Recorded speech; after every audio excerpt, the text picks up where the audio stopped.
Hello, and welcome to the North Coast Journal Preview. This is a show where we take a look at what's coming to this week's edition of the North Coast Journal. I am your host, Tanya Shrum, and we are joined by North Coast Journal's news editor, Thadeus Greenson, and our arts and features editor, Jennifer Fumiko Cahill. Welcome to you both. How are you doing? Hanging in there, Tanya. How you doing? I'm hanging in there. Looking forward to a little bit of rain in the forecast this weekend. Really? I knew that would invoke a response, so that's why I threw that out there for you, Jennifer. I don't know why I act like I care if it's going to rain. I'm not going outside anyway. Aw, not without a very stylish umbrella, I hope. Because that's how you break the mold around here, is actually take out the umbrella. You know, just walk in a typhoon with a hoodie. Exactly. Got to show your style and that you're not afraid to break the mold and just carry an umbrella like an adult. Well, Jennifer, it is you that is going to take us on the tour through the cover story that brings us to the lounge. Do you want to fill us in on what's coming to this week's cover? Yes, I do, Tanya. In fact, this is actually Mark Lawson's dream come true. Mark Lawson usually goes around town to events, takes photographs, shares wonderful slideshows with us, and we've talked about his work over and over again on this segment because he's just a wonderful contributor. But something that he's become kind of, I'm not going to say a super fan, but he's a fan of, is the Papaya Lounge.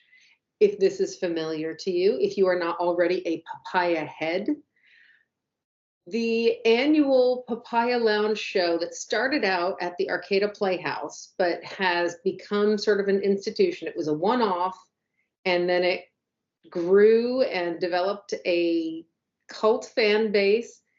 And every year, this kind of cabaret comedy act, which has at the core of it three women, three comic actresses, comedians from, actually they all have a connection. They all trace their work back to Del Arte. They put on this insane, unhinged body show that begins and ends in some ways with wigs. So Mark has been a fan for a long time and was excited, talked to me like last year about like, could we do like a profile on the women who are behind this, because it's a really interesting story and they're interesting people. That's really what got him hooked, is that they are portraying these wild and crazy characters, but in fact, they are kind of fascinating people on their own and a little bit wild in their own right, as comics often are. So the main, I guess, the queen of the Papaya Lounge, the hostess of the annual cabaret, and it's a cabaret, but it's a comedy act. They have local talent performing on stage with them, but then they have like a storyline running through with these three crazy women. One of them refers to them as three ding-dongs. And the first is, and she was sort of the catalyst for this whole thing, is Sarah McKinney. So Sarah McKinney, she talks about how when in 2016, she was taking care of her mom who was very ill, and she was just in a tough place. She was isolated. She was away. She was watching Trump be elected for the first time. Oh my goodness. And then she was also kind of Instagram stalking this wig maker.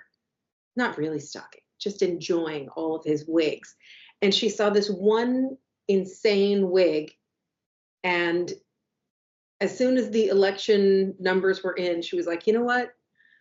I am going to let myself have this, and I am going to work on something that inspires me and do something joyful.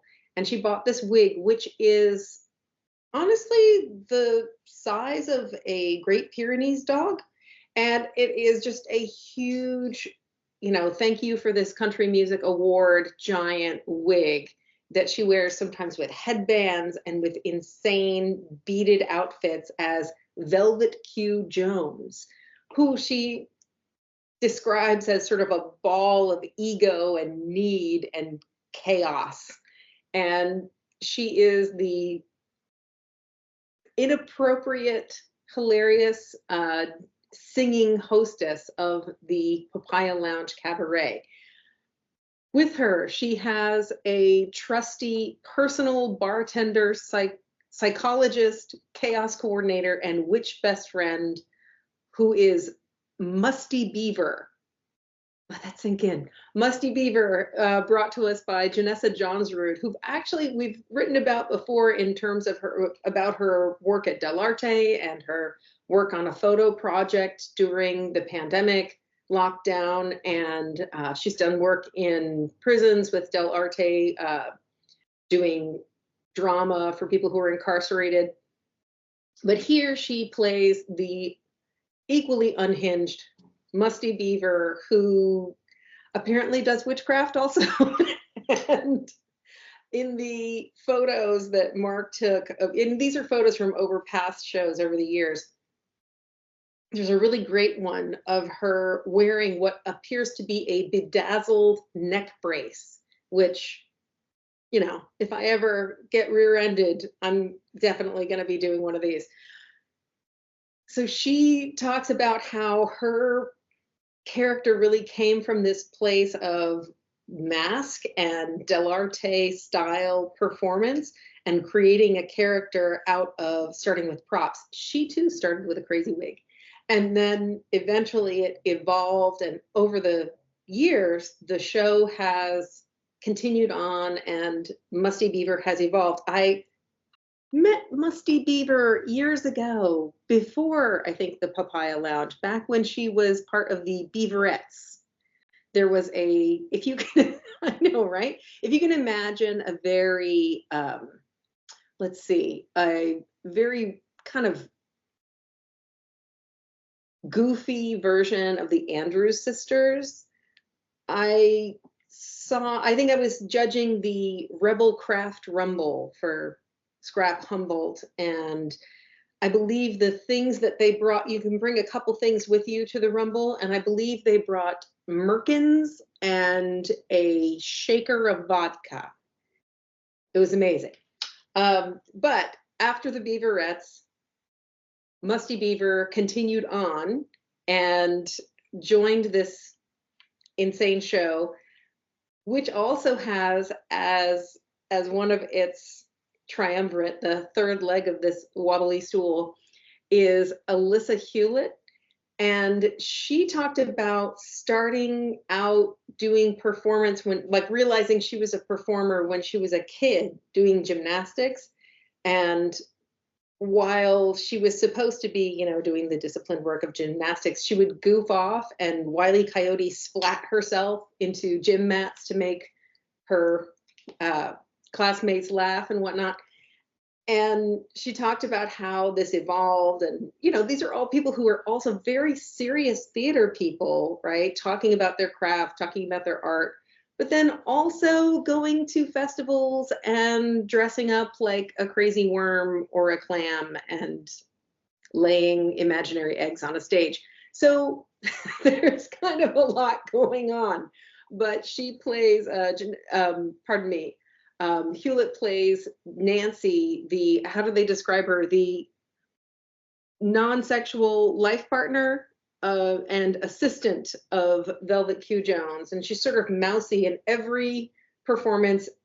Usually starts with her as her mousy church secretary self, and then blossoming into a gymnast, and then into this sort of sexual being and blossoming as a woman. And it's hilarious. There is a great photo of her being hoisted by shirtless men or on a acrobatic silk thing.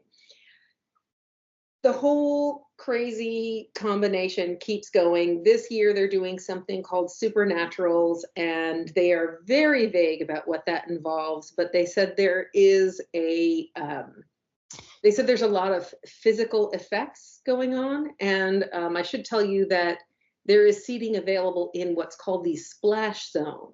So if that tells you anything.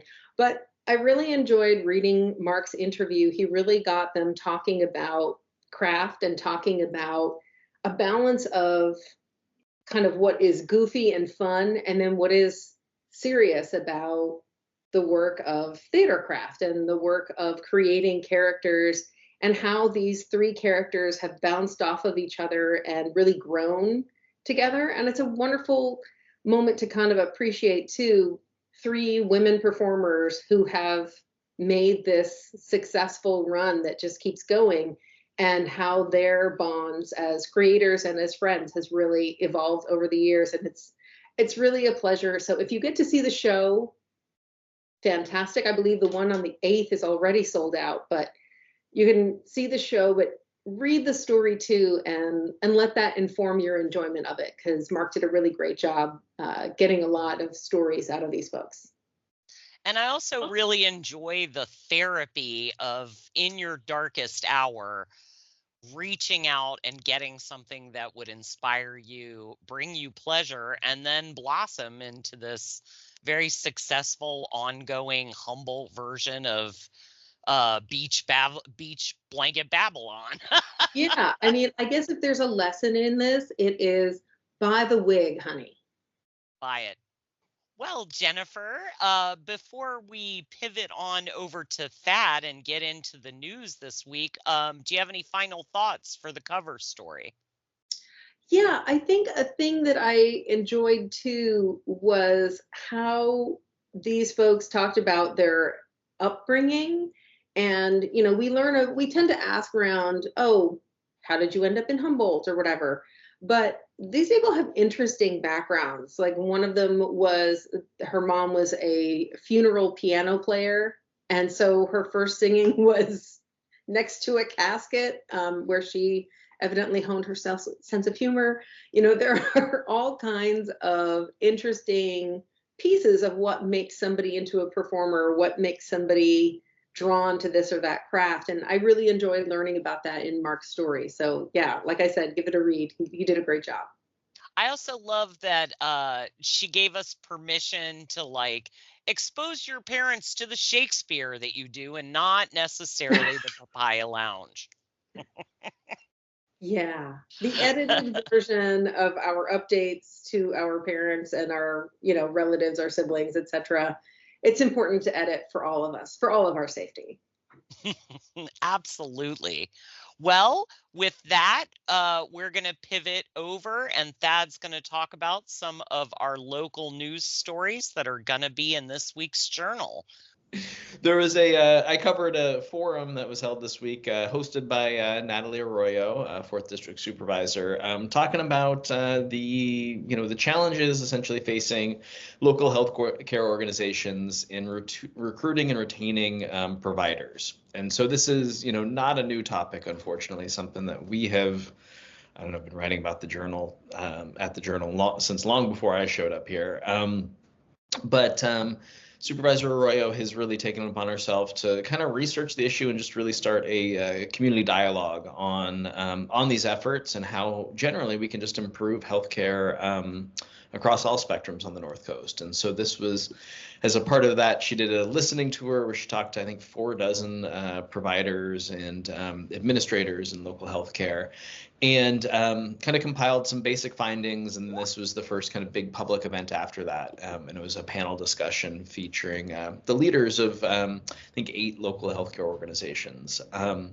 So I think just kind of frame the conversation, one of the things Supervisor Arroyo said that she found is in her listening tour is that, really the challenges here on the North Coast are not unique in any way. that nationwide there's a shortage of, I think, 85,000 physicians based on some estimates. That is also there's a corresponding shortage of nurse practitioners and physicians assistants, and this is a challenge every community is facing, and especially true for rural communities. And one thing I thought she was really interesting in her findings is she said, one of the reasons that some of the perception, local perception, is that it's kind of so much worse in Humboldt is that there was a period where not too long ago where we actually had an abundance of healthcare providers for a rural area. And so, she kind of hypothesized that part of the feeling locally about the state of our healthcare has to do somewhat with this whiplash of going from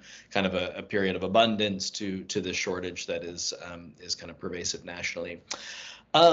But really, the focus of the day was kind of hearing from healthcare professionals about what they wanted the community to know, both about their ongoing efforts and then also just kind of their frustrations. I think Supervisor Roy coined it the pain points in their jobs. And I think we heard a lot of kind of the same stuff we've heard before about the challenges of getting these professionals who are in very high demand nationally to relocate to Humboldt County. And I thought the most interesting takeaway is, I guess two is. One is that there are loads of recruitment and retention efforts underway. Everything from family medicine residency program here to Providence announced that Providence St. Joe's Health recently announced that it has a new partnership with a school in Idaho, I believe, that third and fourth year medical students rotate through Providence's hospitals. The idea of just kind of exposing folks to Humboldt and on the off chance, or the hope that they like it and want to come back here when they're free to choose their placements. But the other takeaway that I thought was interesting is kind of a lot of the healthcare professionals lamented things that are not in their control, reimbursement methods, just new charting requirements and electronic medical record requirements that are really time consuming and take away from patient care. And so kind of all the stuff about these trends industry wide in healthcare that understandably administrators and providers find very frustrating.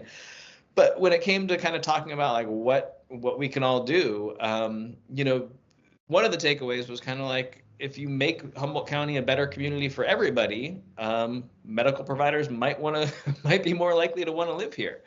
And so, they're talking about things like, just really the push to build more affordable housing, or not just affordable housing, but housing at all stratas. And not only would that give, medical professionals coming to live here more options as far as rentals and homes to buy or, things like that, but it would also kind of alleviate some of the entrenched problems here, that having to do with substance use, homelessness, mental health, that make it hard to practice medicine here, that they talk about kind of have a grinding effect on providers of seeing these entrenched problems that don't seem to go away. And then, I thought it was also kind of interesting and a little bit amusing that some of them were talking about just kind of Humboldt having an ego issue and just kind of always being down on itself, and people posting online negative things about Humboldt and negative reviews of local restaurants and establishments, and the idea that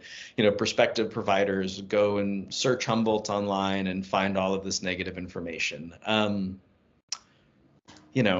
imagine that might be a thing, but I also have a hard time imagining, more positive Yelp reviews is really going to stem the tide of getting more healthcare providers to stay here. But see, I did think that was a really interesting take in the article, and I kind of thought don't we do that to try to keep people from moving here? Didn't that used to be a thing? No, the weather's terrible. Yeah, don't come here. It's interesting to bring that up because one of the things that was discussed at the meeting, not as far as using online reviews as a deterrent, but a couple of providers talked about this feeling of Humboldt just being really insular, and so folks moving here and people not being willing to share their favorite swimming hole with them for fear that it will be overcrowded or something, and it just kind of not, that translating into it not being a very welcoming place. And I think, there's certainly elements of truth to that, but I think as as Jen and I discussed yesterday in the newsroom, and I think what was mentioned at the meeting is, we're also seeing with this massive retirement of physicians and healthcare professionals, and the shortage, we are seeing a much different demographic of healthcare providers now than we did 20 years ago. And maybe there's something to, not so much the negative comments, but that Humboldt hasn't proven a super welcoming and a desirable place for a different generation of healthcare providers, often who are folks of color and stuff like that, to want to come here and kind of set down roots here. And I think Jen somewhat jokingly said, instead of the online reviews, maybe we should focus on, having a broader diversity of restaurants. And I think she said it as a joke, but I think there is some truth to that element. And there was, Supervisor Arroyo talked about the need, to just have more kind of social groups and things designed to make, all folks from all backgrounds new to Humboldt County feel welcome and supported here. And, certainly that's, I think, been an issue across many spectrums. All right. Well, definitely food for thought. And we're going to switch back to the story by Kim Wear, the update, or the latest update. Yeah, so Kim has been reporting on the story for years for us, and this is, like as you said, kind of the latest legal update. So as folks will probably remember, U.S. Fish and Wildlife Service came out with a very controversial plan for culling the barred owl populations in a range in the Pacific Northwest, including the North Coast here. And the idea basically that these barred owls are, a close cousin to the endangered northern spotted owl. And they are basically a much hardier species and eat everything in sight. And are kind of pushing out the northern spotted owl by going after the same prey in the same territory. And so environmental groups and the U.S. Fish and Wildlife Service has been grappling with a long time of kind of what to do about this, and came out with this plan that calls for the culling or basically the shooting of up to 450,000 barred owls over, I believe it's the next decade. And the idea of the plan basically is that other interventions, I guess more benign interventions, just aren't working, and even habitat protections and stuff like that don't fix the problem that the barred owl is now, had taken up home in the northern spotted owl's traditional territory, and there's no way to kind of level that playing field because the barred owl will just naturally outcompete the northern spotted owl for resources. Which not only will push the northern spotted owl to, toward extinction, but also has kind of cascading effects on ecosystems, including, the reptiles and whatnot that are both of these species' prey. And so they've called for this culling plan, and it has now been challenged in court by two animal welfare organizations, basically arguing that it's inhumane and not well thought out. And so the latest in the story that Kim reported on is a handful, I think it was 4 or 5 environmental groups, including the Environmental Protection Information Center here on the North Coast, have basically lobbied the court to allow them to join the case as defendants. Not often you get outside groups wanting to be defendants in a lawsuit, but they've taken the step, feeling that especially with the change in presidential administration, that there needs to be kind of a consistent voice, somebody who's been involved in this effort, from the beginning to kind of defend this plan. And the story includes a quote from Tom Wheeler of Epic, basically saying that, like, look, this really has been studied. It really is the only way. All of these other things we've tried haven't worked, and this is, the humane solution. Okay, well, we kind of ran up on time today, so I encourage everybody to pick up this week's journal and finish the story, get all the details for yourself. Thank you both, and this wraps up our time. You can, of course, find the current edition of the North Coast Journal available on newsstands now, or go online and find it at northcoastjournal.com. I am Tanya Schrum. Thanks for being with us and staying informed and supportive of our local community.